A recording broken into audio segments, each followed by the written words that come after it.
খোদারি প্রিয় নবী আমাদের রউফ তিনি রহিম তিনি।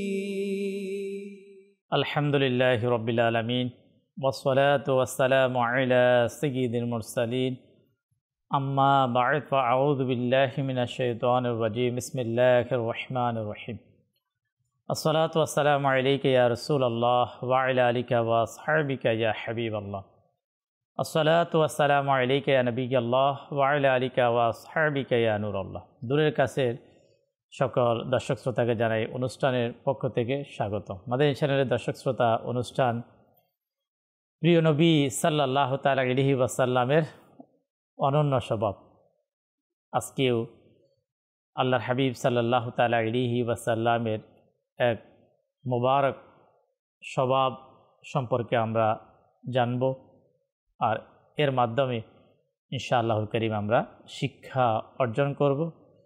আলোচনাতে যাওয়ার পূর্বে আমরা আমাদের প্রিয় নবী, নবীদেরও নবী, আল্লাহ পাকের শেষ নবী হুজুর সাল্লাল্লাহু তাআলা আলাইহি ওয়াসাল্লামের প্রতি দরুদ পাঠ করার ফজিলত এবং বারাকাত সম্পর্কে জেনে নেব। নবী করিম সাল্লাল্লাহু তাআলা আলাইহি ওয়াসাল্লাম ইরশাদ ফরমান, যে ব্যক্তি প্রতিদিন সকাল এবং সন্ধ্যা তিনবার দুরূদ শরীফ পাঠ করবে, আল্লাহ তাবারক ওয়া তাআলা নিজ বদনতার দায়িত্বে অপরিহার্য করে নেন ওই বান্দার ওই দিন এবং ওই রাতের গুনাহ ক্ষমা করে দেবে। দুরূদ শরীফ পাঠ করার মাধ্যমে আল্লাহ তাবারক ওয়া তাআলা বান্দার গুনাহকে ক্ষমা করেন। আল্লাহ আমাদেরকে অধিক পরিমাণে রাসূল করিম সাল্লাল্লাহু তাআলা আলাইহি ওয়াসাল্লামের প্রতি দুরূদ পাঠ করার তৌফিক দান করুন। সাল্লু আলাল হাবিব সাল্লাল্লাহু তাআলা আলা মুহাম্মদ সাল্লাল্লাহু তাআলা আলাইহি ওয়াসাল্লাম সালাতাম ওয়া সালামান আলাইকা ইয়া রাসূলুল্লাহ। আজকের অনুষ্ঠানের শুরুতে ভালো ভালো নিয়তকে আমরা শামিল করব। হাদিসে পাকের মধ্যে এসেছে সবচাইতে উত্তম আমল হলো সত্য নিয়ত।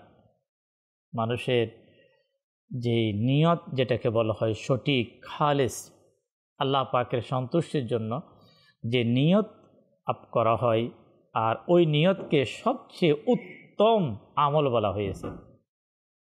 তাই আমাদেরকে প্রতিটি ভালো কাজের পূর্বে উত্তম সত্য নিয়তকে আমাদের অন্তরে ধারণ করা উচিত। তো আজকের এই প্রোগ্রামে আল্লাহ পাকের সন্তুষ্টি এবং সওয়াব হাসিল করার উদ্দেশ্যে আমরা অংশগ্রহণ করব, ইলমে দ্বীন শিখব, যা শিখব তা অপর মুসলমান ভাইয়ের নিকট আমরা পৌঁছিয়ে দেব। তো অনন্য স্বভাব এর আজকের যে আলোচ্য বিষয়, সেটা হচ্ছে অসুস্থ ব্যক্তিদের খোঁজ খবর নেওয়া, সেবা করা, দেখতে যাওয়া। আর নবী করিম সাল্লাল্লাহু তাআলা আলাইহি ওয়াসাল্লামের অসংখ্য অগণিত অনন্য স্বভাবের মধ্যে একটি মোবারক স্বভাব। আর প্রিয় আকা সাল্লাল্লাহু তাআলা আলাইহি ওয়াসাল্লাম এর অনন্য স্বভাব, যা সাহাবা ইকরামের মাঝে ছিল, যুগে যুগে আউলিয়া ইকরাম যারা আল্লাহ পাকের নেক বান্দা, তাদের মাঝে এই গুণ ছিল। তো এই গুণ কিভাবে আমরা অর্জন করব? এই গুণ যাদের মাঝে আছে, আল্লাহ তাবারক ওয়া তাআলা তাদেরকে কি মর্যাদা তাদেরকে দান করেন।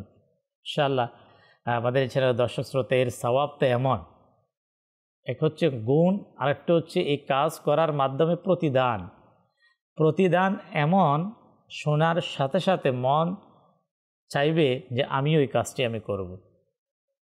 আল্লাহ তাবারক ওয়া তাআলা আমাদেরকে আজকের এই অনুষ্ঠান মনোযোগ সহকারে অংশগ্রহণ করার তৌফিক দিক। আমরা আলোচনাও শুনবো, আপনাদের কলকে আমাদের আজকের এই প্রোগ্রামে ইনশাআল্লাহুল কারীম আমরা শামিল করব। দর্শক শ্রোতা, আমরা ইনশাআল্লাহুল কারীম আলোচনা শুনবো। মুবাল্লিগে দাওয়াত ইসলামী আলহামদুলিল্লাহ আমাদের সাথেই রয়েছেন। আমরা আলোচনা শুনে আমাদের আমলকে আমরা সুন্দর করব। আল্লাহ তাবারক ওয়া তাআলা আজকের এই অনুষ্ঠানের মাধ্যমে আমরা যা শুনব, শিখব, আল্লাহ আমাদেরকে বাস্তবিকভাবে আমাদের প্র্যাকটিক্যাল জীবনে আল্লাহ আমাদেরকে আমল করার মতো আল্লাহ তৌফিক দান করুক। দর্শক শ্রোতা, শুরুতে আসুন আমরা আমাদের মৌলানা আব্দুল মোত্তালিব থেকে আমরা ইনশাআল্লাহ আলোচনা শুনব। আলহামদুলিল্লাহ সুম্মা আলহামদুলিল্লাহ। অনুষ্ঠানে আল্লাহ তাআলা বসার তৌফিক দান করেছেন, আর যারা দেখছেন তাদেরকেও বলবো আল্লাহ তাআলার শুকরিয়া আদায় করার জন্য। অত্যন্ত গুরুত্বপূর্ণ একটি অনুষ্ঠান, আর আমাদের চারপাশে অহরহ এই বিষয়টি আমাদের সাথে ঘটে যে কেউ অসুস্থ হচ্ছে এবং সেই অসুস্থর শুশ্রূষা করা, সেই রোগীর সেবা যত্ন করা, রোগীর শুশ্রূষা, যে অসুস্থ হয়ে যায় তার সেবা যত্ন করা। ইনশাল্লাহ শুরুতেই এমন একজন ব্যক্তির মাধ্যমে ইনশাল্লাহ কিছু শুরু করব তার জীবনী। এমন একজন নবী, কোরআনে পাকের মধ্যে 4টি সূরায় 8টি আয়াত এসেছে সেই নবীর ব্যাপারে। হযরত আপনার আইয়ুব আলা নবীনা আলাইহিস সালাতু ওয়াস সালাম, তার ব্যাপারে এসেছে এবং সুন্দর চমৎকার ঘটনা। এবং হাদিসে পাকের মধ্যেও এই ব্যাপারে এসেছে যে মুসলমানের একে অপরের কিছু হক রয়েছে সেই ব্যাপারে। তো কোরআনে পাকের মধ্যে আল্লাহ তাআলা ইরশাদ করেন, বিসমিল্লাহির রহমানির রহিম, ওয়াখুদ বিয়াদিকা দিগসান ফাদরিব বিহি ওয়ালা তাহনাফ ইন্না ওয়াজাদনাহু সাবিরা নি'মাল আবদ। এই যে আয়াতটি, এই আয়াতটি নাজিল হয়েছে হযরত সাইয়্যিদুনা আইয়ুব আলা নবিয়িনা আলাইহিস সালাতু ওয়াস সালাম ও তার স্ত্রীর ব্যাপারে, তার পত্নীর ব্যাপারে। তো এই যে আমরা যে আজকের যে আলোচ্য বিষয়, এর মধ্যে কিন্তু 3টি বিষয় আসলে পাওয়া যায়। এক তো হচ্ছে রোগ, যখন রোগ থাকবে তখনই সেই রোগের কারণে একজন রোগী হবে, আর যখন রোগী হবে তখন তাকে কেউ শুশ্রূষা করবে, তার সেবা যত্ন করবে। তো এই যে আয়াতটি পাঠ করলাম, এর মধ্যে আসলে এই 3টি বিষয় পাওয়া যায়, রোগ, রোগী এবং একজন সেবিকা এর মধ্যে রয়েছে। আল্লাহ রাসূল সাল্লাল্লাহু আলাইহি ওয়াসাল্লামের হাদিসের মধ্যে এসেছে যে হাক্কুল মুসলিমি আলাল মুসলিমি খামসুন, যে এক মুসলমান অপর মুসলমানের উপর 5টি হক রয়েছে। রদ্দুস সালাম, সালামের উত্তর প্রদান করা। তারপর হচ্ছে ওয়াতাশমিতুল আতিস, যখন কেউ হাঁচি দেবে, হাঁচি দেওয়ার পর আলহামদুলিল্লাহ বলবে, এর জবাব দেওয়া। এরপর আল্লাহ রাসূল সাল্লাল্লাহু আলাইহি ওয়াসাল্লাম বলেন, ওয়া ইজাবাতুদ দাওয়া, সে যদি তোমাকে দাওয়াত দেয়, তোমাকে নিমন্ত্রণ জানায়, তার দাওয়াতে সাড়া দেওয়া, তার ডাকে গিয়ে তার যে আতিথ্য বা যে কাজের জন্য তোমাকে ডেকেছে সেখানে তার সাথে অংশগ্রহণ করা। অতঃপর আল্লাহ রাসূল সাল্লাল্লাহু আলাইহি ওয়াসাল্লাম বলেছেন, ওয়া ইয়াদাতুল মারিদি, যে কেউ যদি অসুস্থ হয়ে যায় তাকে দেখতে যাওয়া। আজকের আলোচ্য বিষয় এটা, ওয়া ইয়াদাতুল মারিদ। সর্বশেষ আল্লাহ রাসূল সাল্লাল্লাহু আলাইহি ওয়াসাল্লাম বলেছেন যে ওয়া ইত্তিবাউল জানাইজ, কেউ যদি তোমাদের মধ্য থেকে মারা যায়, তোমাদের পাড়া প্রতিবেশীর মধ্য থেকে, আর তুমি জানো, তাহলে তার জানাজায় অংশগ্রহণ করা। এই হচ্ছে মুসলমানের মুসলমানের উপর হক। ইনশাল্লাহ পর্যায়ক্রমে এগুলো বলার চেষ্টা করব। প্রথমত আমি যে আয়াতটি আলোচনা উল্লেখ করেছি, ওয়াখুদ বিয়াদিকা দিগসান ফাদরিব বিহি ওয়ালা তাহনাফ ইন্না ওয়াজাদনাহু সাবিরা নি'মাল আবদ, এই আয়াতের মধ্যে আল্লাহ তাআলা হযরত সাইয়্যিদুনা আইয়ুব আলা নবিয়িনা ওয়া আলাইহিস সালাতু ওয়াস সালামের একটি ঘটনা সংক্ষিপ্তভাবে উল্লেখ করেছেন। হযরত আইয়ুব আলা নবিয়িনা ওয়া আলাইহিস সালাতু ওয়াস সালাম অত্যন্ত ধনবান একজন নবী ছিলেন। পূর্বে তার অত্যন্ত ধন সম্পদ সব কিছু ছিল, তিনি স্বাস্থ্যবান একজন ছিলেন, তার কোনো কিছুর অভাব ছিল না। হঠাৎ আল্লাহ তাআলা একটি পরীক্ষা নিলেন। প্রথমত অসুস্থতা আল্লাহ তাআলা তাকে দান করলেন। অসুস্থতা হওয়ার পর একে একে তার আত্মীয় স্বজন, তার যে সন্তান সন্ততি যারা ছিল তারা চলে গেল। চলে যাওয়ার পর তিনি অসুস্থ হলেন, কিন্তু আল্লাহ তাআলার রহমত, তার একজন স্ত্রী ছিলেন, তাকে অত্যন্ত ভালোবাসতেন। কিতাবের মধ্যে পাওয়া যায় তার নাম ছিল, বা ইতিহাসবিদ বা ইতিহাসের কিতাবের মধ্যে তার নামটা এভাবে লেখা হয়েছে, বিবি রহিমা, রহিমা নাম ছিল। তো তিনি এই কষ্টের মধ্যে, এই অসুস্থতার মধ্যে সব কিছু চলে গেছে, কিন্তু তার স্বামীকে তিনি রেখে যেতে পারলেন না। অর্থাৎ সেবা শুশ্রূষা যে বিষয়টা করা, সেটা করতে লাগলেন। তো এক পর্যায়ে তিনি এভাবে করতে লাগলে যে ডাক্তার খুঁজছেন আসলে চিকিৎসা কিভাবে আসলে রোগটা থেকে তার স্বামীকে সারানো যায়, এই চিন্তায় চেতনা ছিলেন। আব্দুল্লাহ ইবনে আব্বাস রাদিয়াল্লাহু তাআলা আনহু থেকে বর্ণিত যে এমন এক পর্যায়ে ইবলিস, শয়তান, চিকিৎসক সেজে এসে তাকে ধোঁকা দেওয়ার চেষ্টা করলো যে আমি তোমার স্বামীকে চিকিৎসা করব, তবে একটি কন্ডিশন আছে, আমার একটি শর্ত আছে, এই শর্ত যদি তুমি মেনে নাও তাহলে আমি তোমার স্বামীর চিকিৎসা করতে পারি এবং তাকে আমি সুস্থ করে তুলতে পারি। তো বললে আমি অবশ্যই মেনে নেব, এত কষ্টের মধ্যে আছে আমার স্বামী, এত কষ্ট, আর আমি এতদিন ধরে তার সেবা করছি, আমিও এর থেকে মুক্তি পেয়ে যাব আশা করি। তো বলে কন্ডিশনটা কি, শর্তটা কি? বলে যে তাকে যে আমি সুস্থ করে তুলব, এর সম্পূর্ণ যে ক্রেডিট এটা আমার উপরে আসবে, অর্থাৎ এর সুস্থকারী আমি, এটা তুমি মেনে নিবে, অর্থাৎ প্রকৃত সুস্থকারী আমি, এটা তুমি মেনে নিবে। যখন এই প্রস্তাব হযরত সাইয়্যিদুনা আইয়ুব আলা নবিনা সাল্লাতু ওয়াস সালামের কাছে গিয়ে বললেন, তিনি রেগে গেলেন যে এটা তো দেখা যাচ্ছে শিরিক, প্রকৃত সুস্থতার মালিক তো একমাত্র আল্লাহ তাআলা। তিনি রেগে গিয়ে একটা কসম করে ফেললেন, শপথ করে ফেললেন যে তুমি এতটুকু বুঝতে পারো না যে এটা আল্লাহ তাআলার সাথে শিরিক হচ্ছে, যে তোমাকে আমি শাস্তি দেব। একটা শাস্তির ব্যাপারে কসম খেয়ে বলেন। পরবর্তীতে সেই সুস্থতা লাভ করলেন। আল্লাহ তাআলা তাকে, কোরআনে পাকের মধ্যে এই ঘটনাও এসেছে তিনি কীভাবে সুস্থতা লাভ করলেন। সুস্থতা লাভ করার পর এখন তার স্ত্রীর প্রতি মায়া হচ্ছে যে আমি তো আল্লাহ তাআলার প্রতি কসম খেয়েছি যে তাকে শাস্তিটা দিব, শাস্তিটা আসলে কিভাবে দেই।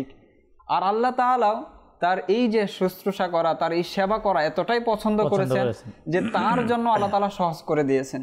যে এইদিকে একজন আল্লাহর নবী কসম করেছেন, শপথ খেয়েছেন, আর এদিকে আল্লাহ তাআলার বান্দি তার স্বামীর প্রতি এতটা আনুগত্যশীল, আর তাকে আমি কিভাবে এই শাস্তিটা আসলে দিই। তখন আল্লাহ তাআলা সহজ করতে গিয়ে সহজ করে দিয়েছেন হযরত আইয়ুব নবীনা আলাইহিস সালাতু ওয়াস সালামের জন্য। তখন বলেন অখুদ বিয়াদিকা দিওয়াসান, যে তুমি তোমার হাতে, যে বিভিন্ন জায়গায় বিভিন্নভাবে এটা তর্জমা করেছেন যে তুমি তোমার হাতে 100 শলাকা বিশিষ্ট একটি ঝাড়ু নাও। কেউ বলেছেন যে গমের যে নাড়া আছে সেখানে 100টি একসাথে বেঁধে তুমি তাকে প্রহার করো, তাহলে তুমি যে শপথ করেছিলে সেই শপথ আদায় হয়ে যাবে, যে এর জন্য কাফারা দিতে হবে না, বা তোমার শপথ ওয়ালা তাহতা, তুমি শপথ ভঙ্গকারী হবে না। অতঃপর এইখানে হযরত আইয়ুব আলা নবীনা আলাইহিস সালাতু ওয়াস সালামের ধৈর্যের বিষয়টিও আসে, যে যখন আমরা আসলে কোনো রোগে আক্রান্ত হব, অসুস্থতায় পড়ে যাব, তখন ধৈর্য হারা না হয়ে যাও। এমনকি আল্লাহ তাআলা এতটাই প্রশংসা করেছেন হযরত আইয়ুব আলা নবীনা আলাইহিস সালাতু ওয়াস সালাম, যে তিনি বলেন ইন্না ওয়াজাদনাহু সাবিরা, যে নিশ্চয়ই আমি তাকে ধৈর্যশীল পেয়েছি। আল্লাহ তাআলা তার প্রশংসা করছেন এখানে হযরত আইয়ুব আলা নবীনা সাল্লাল্লাহু আলাইহি ওয়াসাল্লাম, যে নি'মাল আবদ, সে আমার অত্যন্ত পছন্দনীয় একজন বান্দা। অন্যত্র আল্লাহ তাআলা ইরশাদ করেছেন ওয়া আইয়ুবা ইয নাদা রাব্বাহু, যে আইয়ুব আলাইহিস সালাম যে তিনি আল্লাহ তাআলাকে ডাকলেন, ইয নাদা রাব্বাহু, আল্লাহ তাআলাকে ডেকে বলছেন হে আল্লাহ তাআলা আমাকে তো আন্নি মাসানিয়া দুররু, যে আমাকে কষ্ট পেয়েছে। দেখেন এখানে ভাষাগুলো, যে তিনি এতদিন ধরে অসুস্থ, আর তারপরে তার যে সম্পদ ছিল, তার আত্মীয় স্বজন সবাই চলে গেছে, কিন্তু আল্লাহ তাআলাকে শুধু বলছেন আন্নি মাসানিয়া দুররু, আমাকে কষ্ট পেয়ে বসেছে। আল্লাহ তাআলাকে অভিযোগ করছেন না যে আমাকে তুমি অসুস্থতা দিয়েছো, এর থেকে তুমি মুক্তি দান করো। আল্লাহ তাআলার কাছে কোনো চাওয়া নেই, শুধু এতটুকু আন্নি মাসানিয়া দুররু ওয়া আনতা আরহামুর রাহিমিন। আল্লাহ তাআলাকে এতটুকু বলে থেমে গেলেন যে আপনি অত্যন্ত দয়াশীল। পরবর্তীতে আল্লাহ তাআলা এর জবাবে এতটাই দিলেন যে ফাস্তাজাবনা লাহু ফাকাশাফনা মা বিহি মিন দুররি ওয়া আতাইনাহু আহলাহু ওয়া মিসলাহুম মাআহুম রাহমাতাম মিন্না ওয়া যিকরা লিল আলামিন। পরবর্তীতে আল্লাহ তাআলা বলেন যে আমি তার ডাকে সাড়া দিয়েছি এবং তাকে এতটাই দান করেছি, তার পূর্বে যা ছিল তার চেয়ে আমি অধিক দিয়েছি, আর এটা সমগ্র জাহানের জন্য আল্লাহ তাআলার পক্ষ থেকে একটা নিদর্শন। আর আল্লাহ তাআলা তাকে কেমন দিয়েছিলেন পরবর্তীতে কিতাবের মধ্যে এসেছে, তার দুটা আঙ্গিনা ছিল, একটি ছিল গম শুকানোর জন্য, আরেকটি ছিল জবের জন্য। আর এইগুলোর মধ্যে আল্লাহ তাআলা একটির মধ্যে স্বর্ণের বৃষ্টি বর্ষণ করেছেন, আরেকটির মধ্যে রূপার বৃষ্টি বর্ষণ করেছেন। আল্লাহ তাআলা এত পরিমাণে দান করেছিলেন, পরবর্তীতে তার যে সন্তান সন্ততি ধন সম্পদ সবকিছু আল্লাহ তাআলা তাকে দিয়েছিলেন। তো এর মধ্যে থেকে আসলে আমাদের জন্য শিক্ষণীয় হচ্ছে যে রোগ আসলে যারা, বিশেষ করে নারী যারা আছেন, যারা ঘরের পত্নী আছেন, স্ত্রী যারা আছেন, তারা ধৈর্য সহকারে স্বামীর খেদমত করায়। এর মধ্যে আল্লাহ তাআলার সন্তুষ্টি রয়েছে, যেমনটা আমরা দেখলাম বিবি রহিমার সাথে আল্লাহ তাআলার কতটা সুন্দর ফয়সালা ছিল। তাছাড়া হচ্ছে রোগ আসলে আল্লাহ তাআলার কাছে অভিযোগ না করা, আল্লাহ তাআলার কাছে অভিযোগ না করলে, আল্লাহ তাআলার কাছে এইরকম সুন্দরভাবে যদি আমরা কথা বলি, আল্লাহ তাআলার কাছে আমরা আরজি জানাই, তাহলে আশা করা যায় আল্লাহ তাআলা এর বিনিময়ে আমাদেরকে উত্তম কোনো প্রতিদান দান করবেন। অবশ্যই আল্লাহ তাবারক ওয়া তাআলা হচ্ছে সবচাইতে উত্তম ফয়সালাকারী। আর এর নিয়ামত যদি আমরা পেতে চাই, অবশ্যই ধৈর্য, সবর। আমাদের চ্যানেলের দর্শক শ্রোতা যে আলোচনা আমরা শুনলাম আল্লাহ পাকের নবী হযরতে আইয়ুব আলাইহিস সালাতু ওয়াস সালামের, যে যদি ইসলামের উত্তম থেকে উত্তম যে বিষয়গুলো, যে কোন কাজ আমি কিভাবে করব, এই কাজটা এভাবে করা উচিত, এই কাজটাকে এভাবে পরিহার করা উচিত, তাহলে আমাদেরকে দেখতে হবে নবীদের জীবনী, আর তা কোরআনের মধ্যেই আছে। আপনি অসুস্থ, এখন আপনার জন্য কন্ডিশন কি করণীয়, আমরা আইয়ুব আলাইহিস সালাম থেকে আমরা শিখতে পারি। আচ্ছা, সুস্থ হওয়ার পরে এখন যে ওনার সুস্থতা নসিব হলো, এটা কেন হলো, কি কারণ হলো, কোন নিয়ামত উনি পেয়েছেন। তো এখানে মাদানী চ্যানেলের দর্শক শ্রোতা ইনশাআল্লাহ ইলমে দ্বীন খুবই প্রয়োজন। বিশেষ করে আজকে যে আলোচ্য বিষয় আমাদের প্রিয় নবী রাহমাতুল আলামিন সাল্লাল্লাহু তাআলা আলাইহি ওয়াসাল্লামকে আল্লাহ তাবারক ওয়া তাআলা অসংখ্য গুণাবলী, যেমন এক এক আম্বিয়ে কেরামকে আল্লাহ তাবারক ওয়া তাআলা এক একটা গুণ আল্লাহ তাবারক ওয়া তাআলা দান করলেন। আমার আপনার নবী রাহমাতুল আলামিন সাল্লাল্লাহু তাআলা আলাইহি ওয়াসাল্লামকে সমস্ত নবীদেরকে যত গুণ, বৈশিষ্ট্য, শ্রেষ্ঠত্ব আল্লাহ রাব্বুল আলামিন দিয়েছেন, আর সব আল্লাহ তাবারক ওয়া তাআলা হাবিব সাল্লাল্লাহু আলাইহি ওয়াসাল্লামকে দান করেছেন। তো নবী পাক সাল্লাল্লাহু তাআলা আলাইহি ওয়াসাল্লামের যেহেতু আল্লাহর হাবিব সাল্লাল্লাহু আলাইহি ওয়াসাল্লাম সমস্ত নবীদের মাঝে আলা, শ্রেষ্ঠ, প্রিয় আকাশ সাল্লাল্লাহু তাআলা আলাইহি ওয়াসাল্লামের আদর্শ গুণাবলীও শ্রেষ্ঠ। আল্লাহর হাবিব সাল্লাল্লাহু তাআলা আলাইহি ওয়াসাল্লামের যে আপনার সেবা করা, অসুস্থ সাহাবায়ে কেরামের খোঁজ খবর রাখা, পরিবারের সদস্য যারা আছে, এত অতুলনীয় ছিল। আর যদি কোনো ব্যক্তি শুনতে চায় তাহলে শুনতেই ইচ্ছে করবে। তাই ইনশাআল্লাহুল কারীম আমরা শুনবো, এর ফজিলত শুনছে, আর ইনশাআল্লাহুল কারীম আমরা শুনবো। পাশে আপনাদের কলকেও আমরা শামিল করার চেষ্টা করব। পাশাপাশি দর্শক শ্রোতা, আমরা আমাদের নিয়তকেও আমরা তৈরি করি যে আমি এক মুসলমান হিসাবে যে আমার করণীয়, যে আমার কর্তব্য, আমার যে দায়িত্ব, আমার যে হক, আমি কি সে হক সঠিকভাবে পালন করতে পারছি। যদি না পারি তাহলে আমি আল্লাহ তাবারক ওয়া তাআলার কাছে দোয়া করি যে মাওলা, আমি এই কাজটি আমি করতে পারি নাই, আল্লাহ আমাকে তুমি করার তৌফিক দাও, আমি যাতে করে এই কাজটা আমি করতে পারি। অসংখ্য আজ প্রায় ঘরের মধ্যে আপনার আত্মীয় স্বজন, প্রতিবেশী, কত মানুষ প্রতিনিয়ত অসুস্থতার মধ্যে। তো এই অসুস্থতার আল্লাহ তাবারক ওয়া তাআলার পক্ষ থেকে, আর ওই মহান রব্বুল আলামিন আমাকে আপনাকে এই অসুস্থতা মাঝেও অসংখ্য নেকি আল্লাহ আমাদেরকে করার মতো সে সুব্যবস্থা করে দিয়েছেন। একটু কল শামিল করব, তারপর ইনশাআল্লাহুল কারীম মুবাল্লিগে দাওয়াতে ইসলামী আমাদের নূর হোসেন ভাই সাথে রয়েছেন, ওনার থেকে ইনশাআল্লাহ শুনবো। কল চালিয়ে দিন। আমার নাম আবু তাহের, বৃহত্তর নোয়াখালী।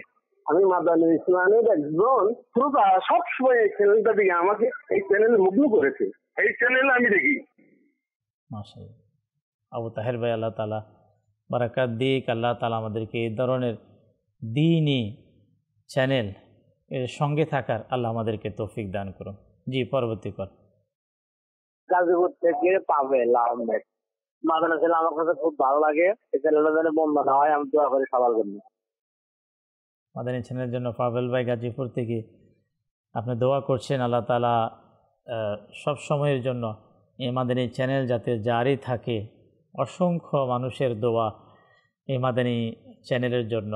বর্তমানে সময়ে আল্লাহ পাকের দয়ায় ইসলামের একমাত্র শান্তিময় সেই আপনার ওই সকল বিষয়গুলো যা প্রতিটা মানুষের জন্য খুবই প্রয়োজনীয়, ওই বিষয়গুলো আলহামদুলিল্লাহ মাদানী চ্যানেলের মাধ্যমে শিকার সৌভাগ্য হচ্ছে। জি, পরবর্তী কল। আমি মোহাম্মদ সিরাজুল আলী চৌধুরী, আনোয়ারা থেকে বলতেছি। মাদানী চ্যানেল দেখতেছি, সবসময় দেখি। ইনশাআল্লাহ আনোয়ারা থেকে। আল্লাহ তাআলা কবুল করুক। শুকরিয়া যারা আজকের প্রোগ্রামে আমাদেরকে কল করেছেন। আমরা আলোচনা শুনবো, আপনাদের কলকে শামিল করব। আলোচ্য বিষয় হুজুর সাল্লাল্লাহু তাআলা আলাইহি ওয়াসাল্লামের অনন্য স্বভাবের মাঝে একটি মোবারক স্বভাব, তা হচ্ছে অসুস্থদের দেখাশোনা। আলোচনা শুনলাম, আরও ইনশাআল্লাহ আমরা আলোচনা শামিল করব নূর হোসেন ভাই থেকে ইনশাআল্লাহ। আলহামদুলিল্লাহি রাব্বিল আলামিন, ওয়াসসালাতু ওয়াসসালামু আলা সাইয়্যিদিল মুরসালিন, বিসমিল্লাহির রহমানির রহিম। একটি শিক্ষণীয় অনুষ্ঠান। এখান থেকে চাইলে একজন উম্মত অসংখ্য বিষয় শিক্ষা গ্রহণ করে তার জীবনে সেটাকে প্র্যাকটিক্যালি প্রয়োগ করে দুনিয়া এবং আখিরাতের কল্যাণ সে হাসিল করতে পারবে। আজকের বিষয়টিও ঠিক তেমনই, কল্যাণ হাসিলের বিষয়। রোগীর সেবা করা, সেবা শুশ্রূষা করা, সান্ত্বনা দেওয়া, এই বিষয়গুলো এমন একটি বিষয়, সেটা হচ্ছে ইসলামের যদি শরীয়তের দৃষ্টিতে দেখি তাহলে হুজুর সাল্লাল্লাহু আলাইহি সাল্লামের একটি গুরুত্বপূর্ণ সুন্নত। এমনিতে সাধারণভাবে বলা হয়েছে যে এটা একটি মুস্তাহাব পর্যায়ের সুন্নত, এবং বিভিন্ন ফকিহগণ মাযহাবের ইমামগণ তারা এটাকে ওয়াজিব পর্যায়ে নিয়ে গিয়েছেন কোনো কোনো ক্ষেত্রে। আর একজন রোগীর সেবা করা এক মুসলমান আরেক মুসলমানের যে একটি দায়িত্ব, কর্তব্য, মানবিকতার দিকে যদি খেয়াল রেখে জিনিসটা চিন্তা করা হয়, তাহলে এই বিষয়টি এমন একটি বিষয়, এই বিষয়ের মাধ্যমে একজন মুসলমানের তার ঈমান বৃদ্ধি পায় এবং এক মুসলমান অপর মুসলমানের প্রতি পারস্পরিক মহাব্বত, ভালোবাসা, সম্প্রীতি, ভ্রাতৃত্ব, এই বিষয়গুলো সৃষ্টি হয়। তো হুজুর সাল্লাল্লাহু আলাইহি সাল্লাম এই বিষয়গুলোকে উম্মতের জন্য শিক্ষা দিয়েছেন, যাতে করে উম্মত তার ইহকাল জীবনে এই বিষয়গুলোকে গুরুত্ব আরোপ করে সে আল্লাহ তাআলার সন্তুষ্টিকে হাসিল করতে পারে। যেমনি করে মাশাআল্লাহ মুতালিব হুজুর আমাদের খুব সুন্দর করে আলোচনা করেছেন। এখানে যে বিষয়টা মুসলমানের হকের যে বিষয়টা, দেখুন একজন সন্তানের প্রতি তার পিতার যে হক থাকে, এই হকটা এমন একটা হক, সন্তানের প্রতি পিতার সেটা আদায় করতে হয়, সে হকটাকে তার পালন করতে হয় গুরুত্ব দিয়ে। ঠিক একজন অসুস্থ ব্যক্তি, সে হোক আমার মা, সে হোক আমার বাবা, সন্তান, আমার প্রতিবেশী, আমার আত্মীয়, ঠিক একইভাবে সে তার ওই হকের দিকে খেয়াল রাখে। হুকুকুল ইবাদ আর হুকুকুল্লাহ দুটা বিষয়, হুকুকুল ইবাদের মধ্যে এই বান্দার হকের মধ্যে বিষয়টা পড়ে যায়, তখন তার এই দায়িত্ব হয়ে যায়, সে তখন বান্দার সেবা করবে।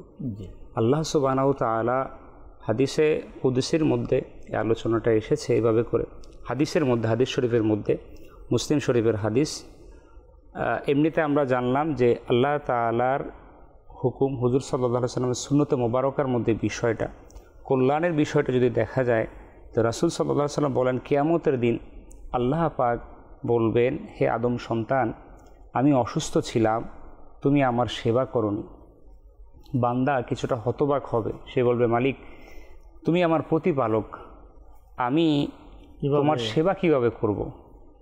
তো তুমি তো জগতের প্রতিপালক। আল্লাহ তখন বলবে, বান্দা তুমি কি জানতে না যে আমার অমুক বান্দা অসুস্থ হয়েছিল, তুমি তার সেবা করনি? আল্লাহ আল্লাহ। তো তুমি কি জানতে না, তুমি যদি তার সেবা করতে তবে তুমি তার কাছে আমাকে পেতে। সুবহানাল্লাহ, সুবহানাল্লাহ। আল্লাহ তাআলাকে কে না চায় পেতে? অসুস্থ ব্যক্তির কাছে আল্লাহ তাআলা রহমত, সেখানে আল্লাহ তাআলার রহমতের ভান্ডার সেখানে রয়েছে, আল্লাহ তাআলার দয়া, মার্জনা সেখানে রয়েছে। এই যে সহিহ মুসলিম শরীফের হাদিসটি থেকে আমাদের জন্য এই রোগীর সেবা করার যে একটা অনুপ্রাণিত হওয়া দরকার, এই হাদিস শরীফটি যদি কেউ মনের মধ্যে গেঁথে নেয়, তাহলে কিন্তু সে চাইলেই এই নিয়ামতটাকে সে হাসিল করতে পারে। দেখুন আজ ঘরের মধ্যে কিন্তু আমাদের সচরাচর সামাজিক যখন আমরা আলোচনার মধ্যে বসি অথবা আমাদের সাক্ষাৎ হয়, তখন কিন্তু সবাই আমরা এই বিষয়টাকে তুলে ধরি, আমার ঘরে অমুক অসুস্থ। আমি কিন্তু জিজ্ঞাসাও করিনি, কাউকে জিজ্ঞাসা করার প্রয়োজন হয় না, কথার মধ্যে চলে আসে। এটা হয় কি, অনেকটা সময় মানুষের মনটা যখন ভারী থাকে, সেইটা বলে হয়তো একটু সান্ত্বনা, একটু ভার থেকে নরম সে অনুভব করতে পারে, হয়তোবা সে এখান থেকে পরামর্শ নিতে পারে। একটু চিন্তা করি যে আমার ঘরের মধ্যে যে অসুস্থ মানুষটা, সে আমার জন্য কত বড় নাজাতের ব্যবস্থা করে সে রেখেছে, আল্লাহ তাআলা তার উসিলায় আমার জন্য নাজাত রেখেছে।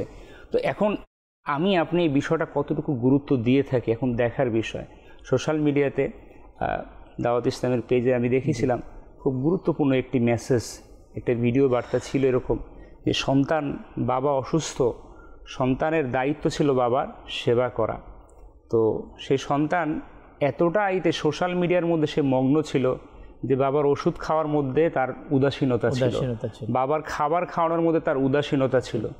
আজ আমাদের সন্তানদের প্রতি কিন্তু মেসেজ, এটা অনেক বড় মেসেজ, অনেক বড় মেসেজ। আমাদের মা বাবা যখন অসুস্থ হয়, তখন আমরা তাদেরকে বার্ধক্যের দোহাই দিয়ে ছেড়ে দিই। বার্ধক্য পড়ে গিয়েছে, অসুস্থ হয়ে গিয়েছে, আল্লাহ যদি হায়াতে বাঁচিয়ে রেখে থাকবে, তখন এই দোহাই দিয়ে তার প্রতি আমাদের একটা উদাসীনতার ভাব আমরা দেখিয়ে থাকি। এটা আল্লাহ তাআলার অসন্তুষ্টিমূলক অনেক বড় কাজ। ওলামা ইকরাম নূর হোসেন ভাই, জি, বার্ধক্য এটাকে রোগ বলেছে আল্লাহ আল্লাহ, জি জি, বার্ধক্যজনিত রোগ। বার্ধক্যজনিত রোগ হচ্ছে মানুষ শারীরিকভাবে অসুস্থ হয়ে যায়, কিন্তু যখন কেউ বয়োজ্যেষ্ঠ হয়ে যায়, এক প্রকার ভাবতে হবে যে তারা সবসময় কি অসুস্থ। তাদেরকে একটা জিনিস খুব সুন্দর মাশাআল্লাহ নিয়ে আসছেন। মাদানী চ্যানেলের দর্শক শ্রোতাকে বলবো যে আমাদের ব্যস্ততা আছে, অফিস থাকবে, কর্মব্যস্ততা থাকবে, কিন্তু আমাদের বয়োজ্যেষ্ঠ যারা পরিবারের মধ্যে মা অথবা বাবা যারা, দেখুন আজকে হয়তো আপনার অফিসে আছেন, আজকে হয়তো আপনার কর্মব্যস্ততাকে আপনি দেখিয়ে আপনি এড়িয়ে যাচ্ছেন, আর এই বয়স্ক মানুষটা যদি দুনিয়া থেকে চলে যায়, আপনি হয়তো আপনার জব আরও পাওয়া যাবে, আপনার কাজ পরও আপনি করতে পারবেন, কিন্তু আপনি কিন্তু বয়স্ক যে মানুষ, আপনার এই মাকে কিন্তু আপনি আবার পাবেন না। তার খেদমত করবেন, আপনি বাবাকে কিন্তু আবার পাবে না। দাদা হতে পারে, অথবা সে আপনার নানা হতে পারে। বিশেষ করে এটা ফ্যামিলিকে নিয়ে আলোচনা হচ্ছে, এরপর বাইরের বিষয় তো আছেই। আমি কথাটা এই জন্য বললাম, আমাদের সমাজে এদের অসংখ্য ঘটনা আপনার সংঘটিত হচ্ছে, আর এটা সম্পূর্ণভাবে নবী করিম সাল্লাল্লাহু তাআলা আলাইহি ওয়াসাল্লামের আদর্শের খেলাফ। আল্লাহর প্রিয় হাবিব সাল্লাল্লাহু তাআলা আলাইহি ওয়াসাল্লামের একটা উদাহরণ দর্শক শ্রোতা আমি আপনাদেরকে দিচ্ছি। এটা হচ্ছে ফ্যামিলি ম্যাটার, এর তো গুরুত্ব অগণিত। নবী করিম সাল্লাল্লাহু তাআলা আলাইহি ওয়াসাল্লাম নামাজে কোনো এক সাহাবী রসুলকে দেখতে পান। নাফে যখন জিজ্ঞাসা করা হলো, তখন কোনো সাহাবা একরাম থেকে জানতে পারলেন যে অসুস্থ। আল্লাহর প্রিয় হাবিব সাল্লাল্লাহু তাআলা আলাইহি ওয়াসাল্লাম সে সাহাবী রাদিয়াল্লাহু তাআলা আনহুকে দেখার জন্য সেখানে পৌঁছে গেলেন। আচ্ছা, এটা একবার, দুবার, তিনবার না, অসংখ্যবার। এর কারণ কি? আচ্ছা, ওই সময় আদার্স অন্যান্য কাজও ছিল। রাওয়ায়াত মোতাবেক হুজুর সাল্লাল্লাহু তাআলা আলাইহি ওয়াসাল্লামের কাছে অনেক গুরুত্বপূর্ণ কাজ ছিল, থাকার পরও ওই কাজকে থামিয়ে আমাদের প্রিয় নবী সাল্লাল্লাহু তাআলা আলাইহি ওয়াসাল্লাম নিজের আপন ঘরে নয়, ঘরের প্রাধান্য ইসলামে বেশি, স্মরণ রাখতে হবে। তাহলে যদি ঘরের প্রাধান্য বেশি অন্য এক ব্যক্তিকে, সাহাবীকে দেখার জন্য রাসূল করিম সাল্লাল্লাহু তাআলা আলাইহি ওয়াসাল্লাম যদি নামাজ শেষে চলে যান, তাহলে বুঝতে হবে যে আমার ঘরের পরিবারের ফ্যামিলি মেম্বার যদি কেউ অসুস্থ থাকে, মা হোক, বাবা হোক, তাদের প্রতি আমাদের যে দায়িত্ব, আমাদের যে কর্তব্য, এটাকে অবশ্যই আপনাকে গুরুত্ব দিতে হবে। ওই সময় আপনি সিদ্ধান্ত নেবেন যে এখন আমার গুরুত্বপূর্ণ কাজ কোনটি। তখন যদি আপনার কাছে ঘরের পরিবারের মা বাবা অসুস্থ যারা, তাদের গুরুত্ব যদি আপনার কাছে যদি বেশি মনে হয়, তাহলে আপনি বুঝতে পারবেন যে না, আলহামদুলিল্লাহ, আমি মুসলমান হিসেবে আমি সঠিক সিদ্ধান্ত নিতে আমি পারছি। তাহলে আমাদেরকে এই বিষয় বোঝার মতো এবং এই বিষয়গুলোকে আমরা যাতে আমলিয়তের মধ্যে আমরা নিয়ে আসতে পারি, আল্লাহ তাবারক ওয়া তাআলা আমাদেরকে। ইমরান ভাই, একটা বিষয় এখানে আপনি বলেছেন যে হুজুর সাল্লাল্লাহু আলাইহি সাল্লাম বারবার সাহাবায়ে কেরামের খোঁজ খবর নিয়েছেন। জি জি। ইসলামের দৃষ্টিতে যদি আমরা দেখি, এটা তো একটা দায়িত্ব, কর্তব্য, আর একটা মানবিকতার খাতিরে যদি চিন্তা করি, আমরা যদি দেখি যে আমাদের সমাজের মধ্যে বার্ধক্যজনিত যে রোগটা বললেন, এই রোগটার মধ্যে অনেক পিতামাতাই একটা সময় গিয়ে পড়ে যায় রোগের মধ্যে। তখন সন্তান, আপনি যেটা সুন্দর বললেন, অনেক সময় আমাদের দায়িত্ববোধ থাকে, আমাদের চাকরি, আমাদের ব্যবসা, আমরা অসংখ্য দায়িত্ব নিয়ে আমরা বসে রয়েছি না? জি। কিন্তু আল্লাহ তাআলা যার উসিলায় আমাদেরকে এই দুনিয়াতে পাঠালেন, অর্থাৎ মা বাবার মাধ্যমে আমরা দুনিয়াতে আসলাম, যে মা বাবা আমাদেরকে এত বড় নেয়ামত দুনিয়াতে দেখিয়েছেন, তো সেই মা বাবার যখন একটা অশোচনীয় সময়, সেই সময় আমি আমার মা বাবার দায়িত্বকে পালন করলাম না, তাহলে আমি কি দায়িত্ব পালন করলাম? আমার কাছে দায়িত্ব আছে আমার অফিসের হুকুমকে পালন করা, আমার দায়িত্ব আছে আমার সমাজের দায়িত্ব পালন করা। অনেক সময় এমনটাও দেখা যায়, আমাদের সন্তানরা সে ঘরে একরকম, বাহিরে আরেক রকম। সে বাহিরের আরেকজনের বাজারের ব্যাগ টানতে গেলে তার মনের মধ্যে স্বাচ্ছন্দ্য বোধ হয়, কিন্তু নিজের বাবার বাজারের ব্যাগ টানতে গেলে তার লজ্জাবোধ মনে হয়। এই যে একটা বিষয়, এটা বুঝতে হবে, তার মধ্যে ইসলামের জ্ঞানটা নাই, যার কারণে তার মধ্যে বিষয়টা কাজ করে। কোন কাজ আগে করতে হবে, কোন কাজ পরে করতে হবে, সেটা তার মধ্যে আসে না, সেই ফিলটা। আরেকটা বিষয়, এখানে অনেক সময় রোগী আমরা দেখতে যাই সামাজিকতার খাতির, আচ্ছা যাইতে হবে, শ্বশুর অসুস্থ, যদি না যায় এটা নিয়ে কথা কথা হবে, শ্বশুরকে একবার দেখে আসি, কিছু নিয়ে যাই, বাস আমার হক আদায় হয়ে যাবে। নিয়ত কি? নিয়ত কি? এখানে নিয়তের একটা বড় ব্যাপার এখানে, আপনি শুরুতেই বলেছেন, তো নিয়ত সহি হতে হবে। হুজুর সাল্লাল্লাহু আলাইহি সাল্লামের আদর্শ দেখেন, আল্লাহু আকবার। আল্লাহ রাসূল সাল্লাল্লাহু আলাইহি সাল্লাম কোনো জাগতিক উদ্দেশ্যে রোগীকে দেখতে যান নাই, আল্লাহ আল্লাহ আল্লাহ তাআলা এমনটা নেই, হুজুর সাল্লাল্লাহু আলাইহি সাল্লাম এই জন্য গেছে যে আমি গেলে সে আমার প্রতি আকৃষ্ট হয়ে যাবে, সে ইসলাম ধর্ম গ্রহণ করবে। আল্লাহ রাসূল এই জন্য যান নাই, আল্লাহ রাসূল গেছেন আল্লাহ তাআলার সন্তুষ্টির জন্য, যে আমার মালিক খুশি হয়ে যাবে, আল্লাহ তাআলা রাজি হয়ে যাবে, এই জন্য হুজুর সাল্লাল্লাহু আলাইহি সাল্লাম রোগীকে দেখতে গিয়েছেন। তো এইখানে হাদিস শরীফের মধ্যে দুইটা বিষয়, হাদিসের মধ্যে শব্দগুলি এসেছে সাক্ষাতের ব্যাপারে মুসলমানদের, ইয়াদত আর জিয়ারত। ইয়াদত শব্দটি বার হচ্ছে যে অর্থ হচ্ছে যে বারবার ফিরে আসা, আর জিয়ারত মানে হচ্ছে সাক্ষাৎ করা, একবার এখানে চলে আসে। তো এখন রোগীর যে বিষয়টা, অনেক সময় কি হয়, রোগের সময়সীমাটা অনেক সময় বেশি হয়, হ্যাঁ, দীর্ঘই সময় সে হসপিটালে ভর্তি থাকে, বাসার মধ্যে পড়ে থাকে। তো ওই যে আমি যেটা বললাম, নিয়ত যদি হয় রোগীর সেবা করা, তাহলে আমাকে এটাকে এই যে ইয়াদত যে শব্দটা ব্যবহার হতেছে বারবার, হ্যাঁ, তার খোঁজ খবর নেওয়া, তার কি অবস্থার কি উন্নতি হয়েছে নাকি অবনতি হয়েছে, তার জন্য কি পাশে দাঁড়ানোর জন্য কি তার জন্য কি আর্থিক সাহায্যের প্রয়োজন রয়েছে নাকি তাকে পরামর্শ দেওয়ার কোনো প্রয়োজন রয়েছে, এই বিষয়গুলো যে সে যদি দায়িত্ব পালন করে তাহলে তার জন্য প্রকৃত রোগীর সেবা করার একটা দায়িত্ব সে পালন করতে পারবে।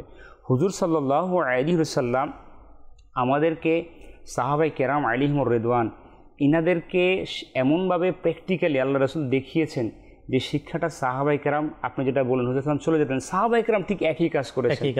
সাহাবায়ে কেরাম আলাইহিমুর রিদওয়ান যখন নামাজের সালাম ফিরাতেন, হুট করে যখন দেখতেন যে অমুক সাহাবী উপস্থিত নেই, তখন কয়েকজন সাহাবী জড়ো হয়ে যেতেন, যে চলুন অমুক ভাই আজ উপস্থিত হয়নি, আমরা তার কাছে চলে যাই, তার খোঁজ খবর নেই, কি কারণবশত সে আসতে পারেনি। তো এখানে কত বড় একটা গুরুত্বপূর্ণ বিষয়। আজ আমাদের অবস্থা কি, মুসল্লিদের অবস্থা, আমরা মসজিদে নামাজ পড়ি না, আমাদের সালাম আছে না, আমাদের কালাম আছে, সালাম ফিরাতে দেরি। আল্লাহ তাআলা তো স্বতন্ত্রভাবে ঘোষণা করেছেন, আল্লাহু আকবার, জি, যে তোমাদের মধ্য থেকে যারা আসেনি তাদের খোঁজ খবর নাও, যে তোমাদের মধ্যে থেকে কেউ কি অসুস্থ আছে কিনা, আর যদি অসুস্থ না থাকে তাহলে তুমি আল্লাহ তাআলার ব্যাপারে সতর্ক করো, সাবধান করার জন্য বলা হয়েছে। যে নামাজ কয়েকটা বিষয়, হ্যাঁ, এখানে একটা হচ্ছে যে সে রোগী দেখার দায়িত্ব পালন হয়ে যাবে, সে যদি অসুস্থ না থাকে তাহলে সে নেকির দাওয়াত দেওয়ার সুযোগ পেয়ে যাবে, তাকে নেকির দাওয়াত দিয়ে মসজিদের দিকে সে মসজিদমুখী করে ফেলতে পারবে, হ্যাঁ। আরেকটা হচ্ছে সে প্রতিবেশীর হক, সে যদি প্রতিবেশী হয় প্রতিবেশীর হকও সে আদায় করে নিতে পারবে। অসংখ্য বিষয়গুলো সে এখানে পালন করার একটা সুযোগ তার থাকবে। হুজুর সাল্লাল্লাহু আলাইহি সাল্লাম এর জীবনের মধ্যে যদি আমরা দেখি, আল্লাহ রাসূল অগাধ ভালোবাসা থেকে, নিজের দায়িত্ববোধ থেকে তিনি সাহাবায়ে কেরাম আলাইহিমুর রিদওয়ান যখন অসুস্থ হতেন তখন তিনি তাদেরকে দেখতে চলে যেতেন। আব্দুল্লাহ ইবনে ওমর রাদিয়াল্লাহু তাআলা আনহু তিনি বর্ণনা করেন, সাদ ইবনে ওবাদা রাদিয়াল্লাহু তাআলা আনহু যখন রোগাক্রান্ত হলেন, নবী করিম সাল্লাল্লাহু আলাইহি ওয়াসাল্লাম আব্দুর রহমান ইবনে আউফ, সাদ ইবনে আবু ওয়াক্কাস এবং আব্দুল্লাহ ইবনে মাসউদ রাদিয়াল্লাহু তাআলা আনহুম আজমাইনদেরকে সঙ্গে নিয়ে তাকে দেখতে গেলেন। তো তিনি তার ঘরের মধ্যে প্রবেশ করে তাকে পরিজনকে মাঝে দেখতে পেলেন, জিজ্ঞাসা করলেন, যখন দেখতে পেলেন তারা জিজ্ঞেস করলেন তার কি মৃত্যু হয়েছে, তার কি মৃত্যু হয়েছে যখন দেখতে না পেলেন। তো তারা বললেন না, হে আল্লাহ রাসূল সাল্লাল্লাহু আলাইহি সাল্লাম। তখন নবী করিম সাল্লাল্লাহু আলাইহি সাল্লাম কিছুটা কাঁদলেন, কেঁদে ফেললেন। নবী করিম সাল্লাল্লাহু আলাইহি সাল্লাম কান্না দেখে উপস্থিত সকল সাহাবায়ে কেরাম তারাও কেঁদে দিলেন। তখন হুজুর সাল্লাল্লাহু আলাইহি ওয়াসাল্লাম ইরশাদ করলেন, শুনে রেখো, নিঃসন্দেহে আল্লাহ তাআলা চোখের পানি ও অন্তরের শোক ব্যথার কারণে শাস্তি দেবেন না, তিনি শাস্তি দিবেন এ কারণে, এই বলে আল্লাহ রাসূল জিহ্বার দিকে ইঙ্গিত দিলেন। আর তিনি বললেন যে এটা থেকে আল্লাহ তাআলা আমাদেরকে রহম করুন, নিশ্চয়ই মৃত্যু ব্যক্তিকে তার পরিজনের বিলাপের কারণে শাস্তি দেওয়া হয়। ওমর রাদিয়াল্লাহু তাআলা আনহু এ ধরনের কান্নার কারণে লাঠি দ্বারা আঘাত করতেন, কঙ্কর নিক্ষেপ করতেন বা মুখে মাটি পুড়ে দিতেন। বুখারী শরীফের হাদিস। এখান থেকে যে মেসেজটা ইমরান ভাই, সেই মেসেজটা হচ্ছে অনেক সময় আমাদের ঘরের মধ্যে রোগাক্রান্ত ব্যক্তি হয়ে গেলে অনেক সময় বিলাপ করে কান্না করে, যখন মুমূর্ষু অবস্থায় আসে, আর আহাজারি করে, হ্যাঁ, মাথার মধ্যে হাত মারে যে আল্লাহ কি, অনেক সময় যেটা হলো আমার হুজুর বলছিল, অনেক সময় মাআযাল্লাহ কুফরি বাক্য বলে ফেলে যে আমার এই ছোট্ট সন্তানটার প্রতি আল্লাহ তাআলা রহম হলো না, আমার এই ছোট সন্তানের প্রতি আল্লাহ তাআলা এত বড় রোগ দিয়ে দিল, মাআযাল্লাহ এরকম বাক্য বলে থাকে। এই যে আল্লাহ রাসূল সাল্লাল্লাহু আলাইহি ওয়াসাল্লাম তখন কি জিহ্বার দিকে ইঙ্গিত দিলেন, রোগী এটা নেয়ামত, সে আমার ঘরের মধ্যে আছে, আমার দায়িত্ব এখন আহাজারি করা না, বিলাপ করে কান্না করা না, আমার দায়িত্ব তাকে সেবা করার দায়িত্ব, আমাকে এখন তার দেখাশোনা করার দায়িত্ব, আমাকে এখন আল্লাহ তাআলার সন্তুষ্টি কামনা করার দায়িত্ব। তো এই জন্য আল্লাহ রাসূল সাল্লাল্লাহু আলাইহি ওয়াসাল্লাম এই জন্য এটা থেকে আমাদেরকে বাঁচার জন্য বলেছেন। ওমর রাদিয়াল্লাহু আনহু এটার আঘাতও করেছেন, বলেছে যারা এই কাজ করতেন তাদেরকে আঘাত করতেন, মাটি মুখের মধ্যে দিয়ে দিতেন। তো এটা কতটা আমাদের জন্য গুরুত্বপূর্ণ শিক্ষার বিষয় যে এই সমাজেতে করে আমরা ধৈর্য সবর ধারণ করি এবং আল্লাহ তাআলার সন্তুষ্টিকে হাসিল করি। আল্লাহ আমাদেরকে ধৈর্য ধারণ করার সবর করার আল্লাহ আমাদেরকে তৌফিক দিক। এভাবে দর্শক শ্রোতা, আমরা যখন মাদানী চ্যানেলের প্রোগ্রাম আমরা দেখব, আসলে ধর্মীয় আলোচনা অর্থাৎ ধর্মীয় চ্যানেল দেখার অনেক সময় আমাদের অনেকের সুযোগ হয় না। এই যে বিষয়গুলো মাশাআল্লাহ আমাদের নুর হোসেন তুষার ভাই যেগুলো উপস্থাপন করলেন, যে এটা হচ্ছে আমাদের সামাজিক যে অবক্ষয় বর্তমানে, যে কোথায় আমি কখন কি করব, যে আমাকে এই মুহূর্তে আমার করণীয় কি, আমি কি কান্না করব, না আমি কি দোয়া করব, না আমি সবর করব। তো ইসলামের মধ্যে আলহামদুলিল্লাহ আমি কখন কান্না করব, তো এরও বিধান আছে। কান্না করারও একটা সময় আছে, যে মানুষ আল্লাহ তাবারক ওয়া তাআলা কোনো নাফরমানি করার পরে এখন সে তওবা করবে, সে কান্না করবে। কেউ দুনিয়া থেকে বিদায় নেওয়ার পরে তার মাগফিরাতের জন্য কান্না করে আল্লাহর কাছে কি করবে, দোয়া করবে। তা নিয়ম দেওয়া আছে। তা এই জন্য আমাদের কি এটা আলহামদুলিল্লাহ এমন একটি বিষয়, দর্শক শ্রোতা, আমি বলবো যে অসুস্থতা একজন হয় রোগী এবং একজন হয় তার সেবাকারী, সেবক যে হয়ে থাকে। উভয়ের জন্য এখানে করণীয় রয়েছে। যিনি অসুস্থ ব্যক্তি সে কী করবে, তার জন্য করণীয় কি, সেখানে ধৈর্য, সবর, তারপরে আল্লাহ পাকের উপর তাওয়াক্কুল রাখা, ভরসা রাখা, আচ্ছা নিজেকে ইবাদতের মধ্যে শামিল রাখা। অনেকে যখন ছোটোখাটো অসুস্থ হয়, এক হচ্ছে বড় অসুস্থতা, একটা ছোটো অসুস্থতা। আচ্ছা ওই নামাজ ছেড়ে দেওয়া, আচ্ছা কতটুকু অসুস্থতা হলে আমি নামাজ ছেড়ে দেব, এর তো একটা বিধান আছে। আচ্ছা নামাজ ছেড়ে দিচ্ছে, তার মাঝে দুরূদ শরীফ পড়ার আমল ছিল, জিকির আজকারের আমল ছিল, ইবাদত সে ছেড়ে দিচ্ছে। এই মুহূর্তে যে অসুস্থতা অবস্থায় আমি যদি ইবাদত বন্দি করি, তাহলে এই ইবাদত বন্দির মাধ্যমে আমি প্রতিদানটা আমি কিভাবে পাবো, যতটুকু সম্ভব ইবাদত বন্দি করা। তো এই বিষয়গুলো আমি দর্শক শ্রোতাকে বলবো, আমাদের অবশ্যই আমাদেরকে জানা, আমাদের শিক্ষা প্রয়োজন। যখন আমি অসুস্থ হব তখন আমি সেগুলো পালন করতে পারবো। আর যখন আমাদের ঘরে কোনো ব্যক্তি অসুস্থ হয় তখন আমার যে করণীয় কর্তব্য আমি সেগুলো পালন করতে পারবো। রোগীর যে সেবা করা, এখানে আরও একটি গুরুত্বপূর্ণ বিষয়, সেটা হচ্ছে অনেক সময় আমরা বিশেষ করে বাহিরে যারা আমাদের মহল্লাতে অথবা শোনার পরে আমরা কোনো ব্যক্তিকে দেখার জন্য কোনো অসুস্থ ব্যক্তিকে আমরা সেবা করি, এটা অবশ্যই সওয়াবের মাধ্যম। কিন্তু বাহিরে আমাদের অ্যাক্টিভিটিস অনেকে দেখা যায়, কিন্তু ওই সকল ব্যক্তিদের ঘরে কিন্তু এই ক্ষেত্রে উদাসীনতা অনেক সময় দেখা যায়, যে ঘরের লোকদের খবর নেওয়া। তাহলে এর মানে কি, যারা ঘরের বাচ্চা, ঘরের স্ত্রী অথবা ঘরের পরিবারের সদস্য যারা, তাদের জন্য ওষুধ আনা, তাদেরকে সেবা করা, তাদের দেখাশোনা করা, তাদের পাশে থাকা, তো এর মাধ্যমে কি সওয়াব পাওয়া যাবে না কি হুজুর? অবশ্যই এগুলোর মধ্যেও বিষয় রয়েছে এবং আপনার আদবের মধ্যেও রয়েছে, যে আপনি রোগীকে দেখতে যাবেন কি কি করণীয় আছে, ইনশাল্লাহ সেগুলো বলবো। প্রথমত আপনার যে যারা দর্শক আছে যারা অসুস্থ হয়ে যায়, যে বিষয়টা আলোচনা করছিল আমার নূর হোসেন ভাই, আপনিও কিছু বলেছেন যে আসলে রোগ হয়ে গেলে আসলে কান্নাকাটি করা বা অভিযোগ করা বিষয়টি আসলে ঠিক না। অসুস্থ আবিদের মধ্যে রয়েছে যে দুইজন বন্ধু ছিল, তারা 50 বছর লাগাতার আল্লাহ তাআলার ইবাদত করেছে, একটা পর্যায়ে এক বন্ধু তাদের মধ্যে অসুস্থ হয়ে গেল, এবং অসুস্থ হয়ে যাওয়ার পর আল্লাহ তাআলার কাছে যে আমি আল্লাহ তাআলা এতদিন পর্যন্ত তোমার ইবাদত করলাম, এখন আমি কি করব, আমার কি হবে, আমি তো বিপদে পড়ে গেলাম। তখন আল্লাহ তাআলা এক ফেরেশতাকে বললেন যে তুমি তাকে গিয়ে বলো যে এতদিন যে তুমি আল্লাহ তাআলার ইবাদত করেছো, এটা কি তোমার শক্তিতে করেছো, এটা কি তুমি নিজে থেকে করতে পেরেছো? আল্লাহ তাআলা তোমাকে সামর্থ্য দিয়েছে, তোমাকে তৌফিক দিয়েছে, বিদায় তুমি করতে পেরেছো।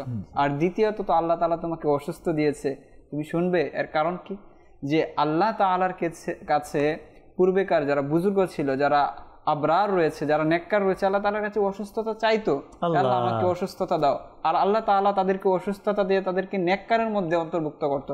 আল্লাহ তাআলা তোমার ক্ষেত্রে সেটাই চাইছিল, যে তোমাকে আল্লাহ তাআলা নেককার বান্দাদের মধ্যে অন্তর্ভুক্ত করবে, আর অথচ তুমি আল্লাহ তাআলার কাছে অভিযোগ করছো।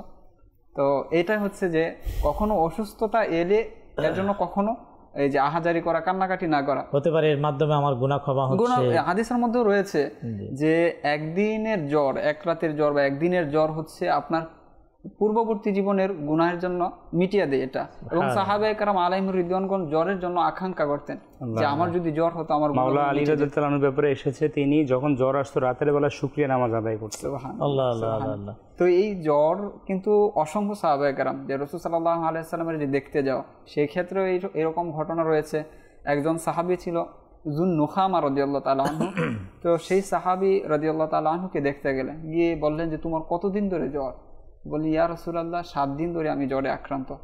তখন আল্লাহ রাসূল সাল্লাল্লাহু আলাইহি ওয়াসাল্লাম বললেন, আমি কি তোমার জন্য দোয়া করব, আল্লাহ তাআলা যেন তোমাকে সুস্থ করে দেয়, তোমাকে সম্পূর্ণ আরোগ্য দান করে। তো এরকমভাবে রাসূল সাল্লাল্লাহু আলাইহি ওয়াসাল্লাম 3 বার বললেন যে আমি কি দোয়া করব। পরবর্তীতে আল্লাহ রাসূল সাল্লাল্লাহু আলাইহি ওয়াসাল্লাম বললেন, তুমি এই রোগ থেকে, এই জ্বর থেকে এরকমভাবে বেরিয়ে আসবে যেভাবে সন্তান ভূমিষ্ঠ হয়, অর্থাৎ একদম গুনাহ থেকে তুমি পবিত্র হয়ে যাবে। তখন সেই সাহাবী খুশি হয়ে বললেন, ইয়া রাসূলুল্লাহ আমি ধৈর্য ধারণ করব, অর্থাৎ জ্বর যতদিন থাকুক আমি চাই আল্লাহ তাআলা যেন আমাকে ক্ষমা করে দেয়, মাফ করে দেয়। তারা হচ্ছে তাদের থেকে আমাদের শিক্ষা নেওয়া যে অসুস্থতা আসবে আর এর উপর ধৈর্য ধারণ করতে হবে আমাদেরকে। আর যারা প্রতিবেশী যারা আছে তাদের ব্যাপারেও এসেছে, যারা শুশ্রূষা সেবা করবে তাদের ব্যাপারে কিন্তু অত্যন্ত অনেক বড় বড় ফজিলত এসেছে। যেমনটা শুরুতেই নূর হোসেন ভাই বলেছেন যে আল্লাহ তাআলা তাদেরকে কিয়ামতের দিন বলবে যে তুমি কেন যাওনি। অন্য একটি হাদিসের মধ্যে এসেছে যত আলী রাদিয়াল্লাহু তাআলা আনহু থেকে বর্ণিত যে ব্যক্তি সকালবেলায় কোনো অসুস্থ মুসলমানকে দেখতে যায় 70,000 ফেরেশতা বিকাল পর্যন্ত তার জন্য দোয়া করতে থাকে। সুবহানাল্লাহ। আর বিকালে রোগী দেখতে গেলে সকাল পর্যন্ত 70,000 ফেরেশতা তার জন্য দোয়া করতে থাকে এবং তার জন্য জান্নাতি একটি ফলের বাগান তৈরি করা হয়। অন্য আরেকটি হাদিসের মধ্যে এসেছে যে আল্লাহ রাসূল সাল্লাল্লাহু আলাইহি ওয়াসাল্লামের হাদিস যে যখন কোনো বান্দা কোনো ব্যক্তিকে দেখার জন্য, রোগী ব্যক্তিকে দেখার জন্য যায়, তখন 70,000 ফেরেশতা তাকে ছায়া দিতে থাকে। তার প্রতিটি কদমের বিনিময়ে আল্লাহ তাআলা একটি করে নেকি লিখে দেন, একটি গুনাহ মুছে দেন এবং একটি পদমর্যাদা বৃদ্ধি করে দেন। আর যখন সে ব্যক্তি সেখানে গিয়ে বসে তখন রহমত তাকে আবৃত করে নিয়ে ঢেকে নেয় এবং যতক্ষণ পর্যন্ত ঘরে না ফিরে আসে ততক্ষণ পর্যন্ত রহমত তাকে ঢেকে রাখতে থাকে। এই হচ্ছে রোগী এবং রোগীকে যারা দেখতে যায় এর ফজিলত। অসংখ্য ফজিলতের কথা হাদিস শরীফের মধ্যে, মানে একটা অধ্যায় যদি নিয়ে বসে না মানুষ, চ্যাপ্টার, এই চ্যাপ্টার মানে পড়তে পড়তে সে হয়রান হয়ে যাবে, এত ফজিলতের ব্যাপারে এসেছে। আল্লাহ রাসূল সাল্লাল্লাহু আলাইহি ওয়াসাল্লাম ইরশাদ ফরমান সাহাবায়ে কেরামের উদ্দেশ্যে, হযরত মুসা আলাইহিস নবিয়িনা ওয়া আলাইহিস সালাতু ওয়াস সালাম ইরশাদ করেন, হে আল্লাহ, যখন একজন মুসলমান অপর মুসলমান রোগী মুসলমানের সমবেদনা প্রকাশ করার জন্য যায়, শুধুমাত্র সমবেদনা প্রকাশ করার জন্য, তুমি এর প্রতিদান কি দিবে? আল্লাহ তাআলা ইরশাদ করেন যে আমি ওই ব্যক্তির জন্য 2জন ফেরেশতা নিযুক্ত করে দেব এবং তার কবরে তার কবরে থাকার পর থেকে তার জন্য ওই ফেরেশতারা দোয়া করতে থাকবে এমনকি কিয়ামত কায়েম হয়ে যাবে। চিন্তা করেন এটা কেমন আল্লাহ তাআলার দয়া, কেমন আল্লাহ তাআলার ক্ষমা, মাগফিরাত ওই বান্দার প্রতি। হাদিস শরীফের মধ্যে বর্ণিত রয়েছে যেগুলো অন্তরের মধ্যে প্রশান্তি চলে আসবে। অন্তর দেখেন কখন খুশি হয়, ভালো কিছু শুনলেই তো খুশি হয় না। দেখেন আমার আপনার অন্তর খুশি হওয়া দরকার এই হাদিস শরীফ শোনার মাধ্যমে। আল্লাহ রাসূল সাল্লাল্লাহু আলাইহি ওয়াসাল্লাম ইরশাদ ফরমান, উল্লেখযোগ্য হাদিসের মধ্যে হযরত আব্দুল্লাহ রাদিয়াল্লাহু তাআলা আনহু বলেন, হুজুর সাল্লাল্লাহু আলাইহি ওয়াসাল্লাম বলেন যে রোগীর খোঁজ খবর নিল সে আল্লাহ তাআলার রহমতে ডুবে গেল, আর সে যখন বসলো তখন সে তার মধ্যে স্থির হয়ে গেল, অর্থাৎ আল্লাহ তাআলার রহমতের মধ্যে সে ডুবে গেল। আর এখন আমার আপনার দরকার কি, আর দুনিয়ার কি দরকার, কি আছে, কি প্রয়োজন? আল্লাহ তাআলার রহমত যদি আমার আপনার মিলে যায়, এই রহমত আমার আপনার অর্জন হবে একজন রোগীর সেবার মাধ্যমে। আজকে আমির আহলে সুন্নাত মাশাআল্লাহ ইনার উপর তো আমাদের কুরবান হয়ে যাওয়া দরকার। উনি বলেন কি অসুস্থ না হোক, কেউ অসুস্থ না হোক, তারপর আপনি হসপিটালে চলে যান, হসপিটালে গিয়ে রোগী দেখেন। আচ্ছা, এই জজবা আমি নূর হোসেন ভাইকে বলি, যেহেতু আমির আহলে সুন্নাত দামাত বারাকাতুহু আলিয়া বিষয় এসেছে, এই যে অসুস্থ হওয়া, রোগীকে দেখতে যাওয়া, আমির আহলে সুন্নাত দামাত বারাকাতুহু আলিয়া বলেন যে আমার জিন্দেগির একটা ফাট পুরা, জি জি জি, একটা এতটুকু পর্যন্ত উনি বলেছেন আজকে হয়তো যার বদৌলতে, যার ওসিলায় পুরা পৃথিবীতে দ্বীনি খেদমত, ওই মহান ব্যক্তি কেমন, তিনি বলেন যে 2টি কাজ এমন, কারো অসুস্থতার কথা শোনার পরে অথবা ইন্তেকালের শোনার পরে ওই মুহূর্তে আমি সবচাইতে বেশি কাজকে প্রাধান্য দিয়েছি।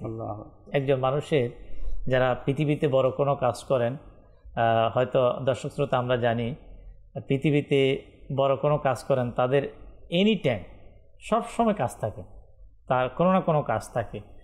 তিনি বলেন যে ওই সময় আমি সকল কাজের চেয়েও এই কাজকে আমি প্রাধান্য দিয়ে থাকি, যে যখন শুনলাম কোনো ব্যক্তি ইন্তেকাল করেছে তার জানাজাতে অংশগ্রহণ করা, আর অসুস্থ ব্যক্তিকে কি করা, দেখতে যাওয়া। আচ্ছা, এতটুকু মধ্যে আমির আহলে সুন্নাহ দাওয়াত ইসলামের প্রতিষ্ঠাতা তিনি সীমাবদ্ধতার মধ্যে থাকেন নাই।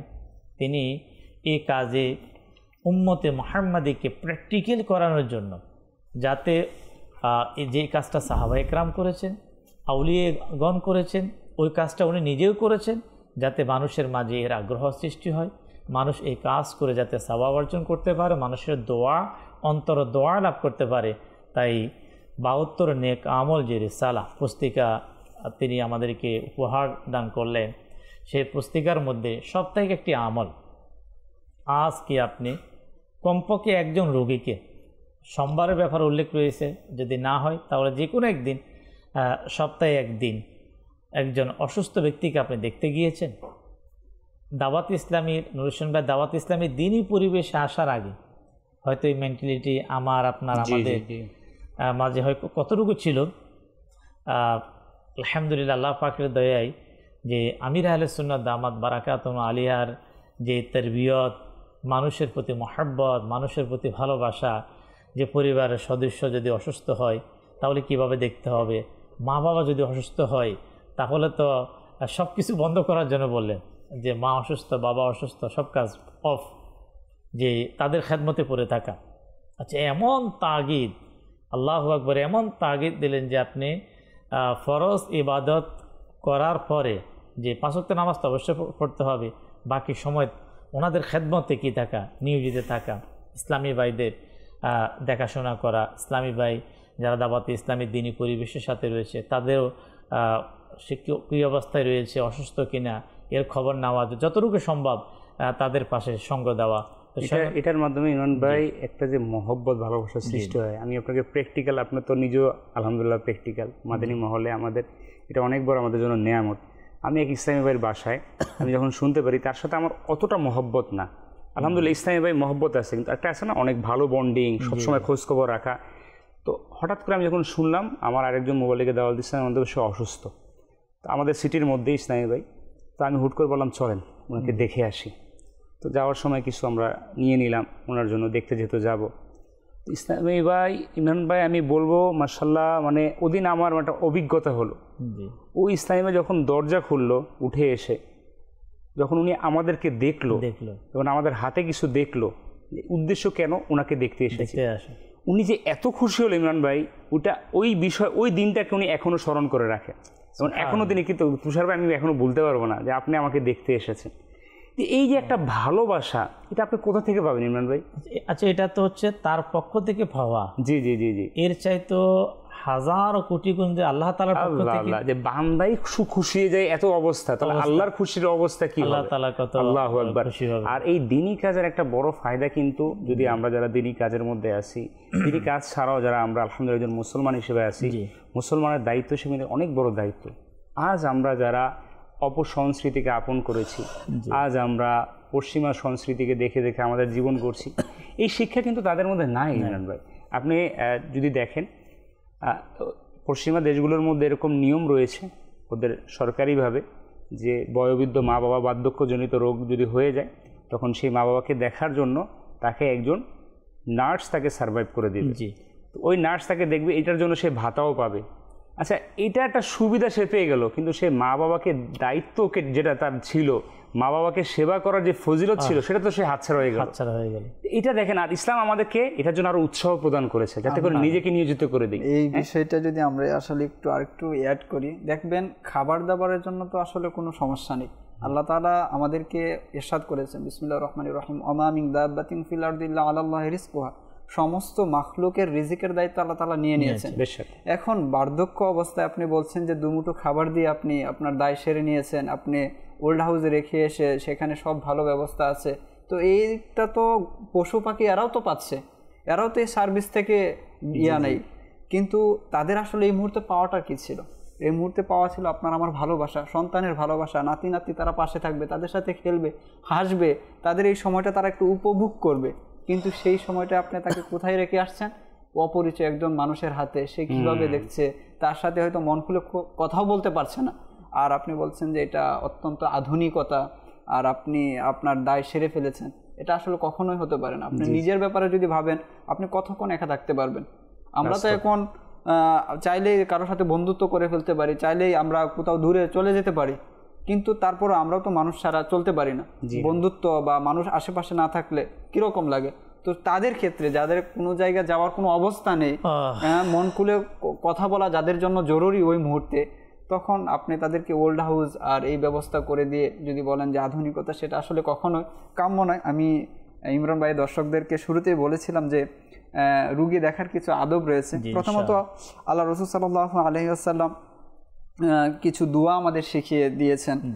উসমান গনি রাদিয়াল্লাহু তাআলা আনহু বলেন, আল্লাহ রসুল সাল্লাল্লাহু আলাইহি ওয়াসাল্লাম আমাকে একদিন দেখতে এসেছিলেন, আমি অসুস্থ হয়ে গেছিলাম, তখন রসুল সাল্লাল্লাহু আলাইহি ওয়াসাল্লাম এভাবে আমার জন্য দোয়া করেছিলেন, উঈদুকা বিল্লাহিল আহাদিস সামাদিল্লাযী লাম ইয়ালিদ ওয়া লাম ইউলাদ ওয়া লাম ইয়াকুল লাহু কুফুয়ান আহাদ মিন শাররি মা তাজিদু।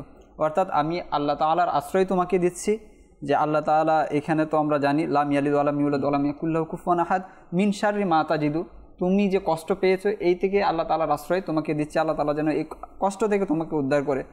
অন্য এক জায়গায় আলী রাদিয়াল্লাহু তাআলা আনহু অসুস্থ হয়ে পড়লে আল্লাহ রাসূল সাল্লাল্লাহু আলাইহি ওয়াসাল্লাম দোয়া করেন, আল্লাহুম্মা ইন্নী আসআলুকা তাআজিলা আফিয়াতাকা আও সাবরান আলা বালিয়াতিকা আও খুরুজান মিনাদ দুনিয়া ইলা রাহমাতিকা। অন্য এক জায়গায় আলী রাদিয়াল্লাহু তাআলা আনহু বলেন, আল্লাহ রাসূল সাল্লাল্লাহু আলাইহি ওয়াসাল্লাম বলেন, যদি কোনো ব্যক্তি অসুস্থ হয় আর সে মৃত্যুবরণ করবে না, মুমূর্ষ না, তো এই দোয়াটি যদি 7 বার পাঠ করে সে অবশ্যই সুস্থতা লাভ করবে, দ্রুত সুস্থতা লাভ করবে। আর সেই দোয়াটি হচ্ছে আসআলুল্লাহাল আযীমা রাব্বাল আরশিল আযীমি আন ইয়াশফিয়াকা। এই দোয়াটি 7 বার পাঠ করা। এছাড়া আল্লাহ রাসূল সাল্লাল্লাহু আলাইহি ওয়াসাল্লাম বলেন, রোগী দেখতে যাওয়ার অন্যতম আরেকটি আদব হচ্ছে উজু সহকারে রোগীকে দেখতে যাও। এর ফজিলত কি? হযরত আনাস ইবনে মালিক রাদিয়াল্লাহু তাআলা আনহু থেকে বর্ণিত, রাসূল সাল্লাল্লাহু আলাইহি ওয়াসাল্লাম বলেন, যে ব্যক্তি উত্তম রূপে উজু করে সওয়াবের উদ্দেশ্যে কোনো অসুস্থ মুসলমানকে দেখতে যায় তাকে জাহান্নাম থেকে 60 বছর সমপদ দূরে রাখা হবে। সুবহানাল্লাহ। আর সর্বশেষ আরও একটি বিষয়, যে কোনো ব্যক্তি যখন অসুস্থ হয়ে যায় তো তাকে দেখতে যাওয়ার উদ্দেশ্য রাসূল সাল্লাল্লাহু আলাইহি ওয়াসাল্লাম হাদিসের মধ্যে আমাদেরকে বলে দিয়েছেন যে তোমরা যখন যাবে কোনো ব্যক্তিকে দেখতে তখন তাকে তোমরা সান্ত্বনা স্বরূপ ভালো কথা বলবে, এর মাধ্যমে যেন সে উৎফুল্ল হয়।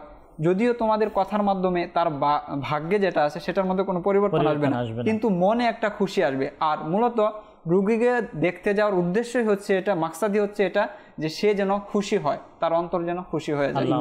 আরেকটা বিষয় হচ্ছে যে আপনার অনেক সময় আমাদের বেশি জানলেওয়ালা যেটা হয় আর কি, অনেক সময় আমরা ডাক্তার না বলি প্রেসক্রিপশনটা কোথায়, প্রেসক্রিপশনটা দেখে বলে আচ্ছা রিপোর্টগুলো কোথায়, রিপোর্টগুলো দেখি, আচ্ছা আমার তো অমুকের এক বন্ধুর এরকম রোগ হয়েছিল, সে তো অনেক বিপদের মধ্যে পড়ে গেছে, এখনও সে অসুস্থ।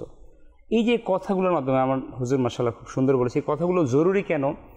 এই কাজগুলো করতে গিয়ে আমরা রোগীকে সাহস দিতে গিয়ে তাকে আমরা আরও দুর্বল করে দিই রোগীর উন্নতির দিকে, কিন্তু তখন আমি এই কথাগুলি বলে তাকে অবনতির দিকে নিয়ে যাই। আল্লাহ তাআলা আমাকে যতটুকু জ্ঞান দিয়েছে আমি ততটুকু জ্ঞানের প্রয়োগ করি। আর এখানে আমার দায়িত্ব হচ্ছে রোগীকে দেখতে যাওয়া, তাকে সান্ত্বনা দেওয়া, তার জন্য দোয়া করা। আর সবচাইতে যে গুরুত্বপূর্ণ একটা বিষয় হাদিস শরীফের মধ্যে এসেছে, সুনান ইবনে মাজাহ শরীফের হাদিস, ওমর ইবনুল খাত্তাব রাদিয়াল্লাহু তাআলা আনহু থেকে বর্ণিত, রাসূল সাল্লাল্লাহু আলাইহি ওয়াসাল্লাম বলেন, যখন তুমি কোনো রোগীর কাছে যাবে তাকে বলবে তোমার জন্য দোয়া করতে। কেননা তার দোয়া ফেরেশতাদের দোয়ার মতো। এটা আমার আপনার জন্য সবচাইতে বড় একটা অপরচুনিটি, যে রোগী দেখতে গেলে তার কাছ থেকে যাতে আমি দোয়া নিই। এখানে হয় কি আপনার ওই উল্টা ওই অসুস্থ ব্যক্তি রোগী যে উনি বলে যে আমার জন্য দোয়া করবে। জি জি জি। আচ্ছা, উনি হয়তো যিনি অসুস্থ বিছানার মধ্যে হয়তো অসুস্থতায় পড়ে আছে, তো সেই তো তার সুস্থতার জন্য দোয়া চাইতে পারে, ঠিক, কিন্তু মূলত নবী পাক সাল্লাল্লাহু তাআলা আলাইহি ওয়াসাল্লাম যারা সুস্থ মানুষ তাদেরকে বলেন যে অসুস্থ ব্যক্তির থেকে কি দোয়া চাওয়ার জন্য। আর এটাও আলহামদুলিল্লাহ আমার দাওয়াত ইসলামী দিনী পরিবেশে আসার আগে আমারও জানাও ছিল না, আমল ছিল না। দর্শক শ্রোতার সময় খুবই কম, একটি বিষয় বলে শেষ করে দেব। যে সকল হাদিসে মোবারকা আদব নিয়ম আমরা শুনলাম, অবশ্যই আমরা ভালো নিয়তের সাথে একমাত্র আল্লাহ পাকের সন্তুষ্টি, যদি আমি দেখতে না যাই তাহলে হয়তো অনেকে অনেক কিছু বলবে, অমুকে আসে না, এগুলা তো আখিরাতে কোনো প্রতিদান নেই। আল্লাহ পাকের সন্তুষ্টির জন্য যদি আমরা হাজির হতে পারি, অবশ্যই আজকে যে হাদিসে মোবারক আমরা শুনলাম এর সওয়াব প্রতিদান আমরা পাবো। কিন্তু আমাদের বর্তমান সময়ে একটা রসম জারি হয়েছে, সেটা হচ্ছে আপনার মোবাইলের মাধ্যমে, সেটা ফেসবুক হোক, হোয়াটসঅ্যাপ হোক। আল্লাহ তাআলা শেফা দান করুক, আল্লাহ তাআলা আপনাকে দ্রুত তাড়াতাড়ি শেফা দান করুক। দাওয়াত ইসলামের প্রতিষ্ঠাতা শেখ তরিকাত আমির আহলে সুন্নাত দামাত বারাকাতুহু আলিয়া, দেখুন কত গুরুত্বপূর্ণভাবে তিনি বলেন, আপনি জানেন যে আপনার দ্বারা ফিজিক্যাল যাওয়া সম্ভব, তা আপনি মোবাইলে কেন যাচ্ছেন? যদি এই মোবাইল যদি পদ্ধতি না আসতো, আমাদের আজকে এমন এমন বিষয়গুলো যেটা আমরা ফিজিক্যাল আমরা অনেকে বঞ্চিত হয়ে যাচ্ছি। তো দর্শক শ্রোতা বলবো যে আমাদের ফিজিক্যাল সরাসরি যাওয়া সম্ভব, আমি জানি হয়তো এখন না, আজ পরে সময় করে, হয়তো 2-1 দিন পরে সময় করে আমাদের যাদের সম্ভব, এমন যাতে না হয় যে মোবাইলে যোগাযোগ করে অথবা মোবাইলে SMS পাঠিয়ে দিয়ে আমি হয়তো দিন আমি সেই ফিজিক্যাল দেখাশোনা করার যে মহান একটা সওয়াব, যে মনের একটা প্রশান্তি, এর থেকে কোনো বের হয়ে যাচ্ছে কিনা। মায়াদাল একদিন এমন হবে আমার মোবাইল ফোনের যে মাধ্যম সেটাও হয়তো বন্ধ হয়ে যেতে পারে। তাই আমরা দেখাশোনার যে বিষয় যতটুকু সম্ভব আল্লাহ আমাদের যাদেরকে তৌফিক দিয়েছেন, আমরা সরাসরিভাবে আমল করার ইনশাআল্লাহুল করিম আমরা চেষ্টা করব।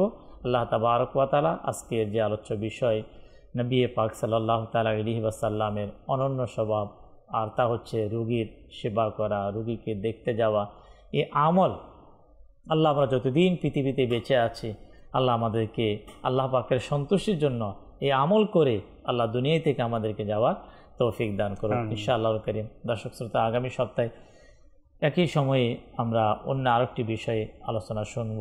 মাদানী চ্যানেল দেখতে থাকবো, মাদানী চ্যানেলের সঙ্গেই থাকবো, ইলমে দ্বীন শিখতেই থাকবো ইনশাআল্লাহ।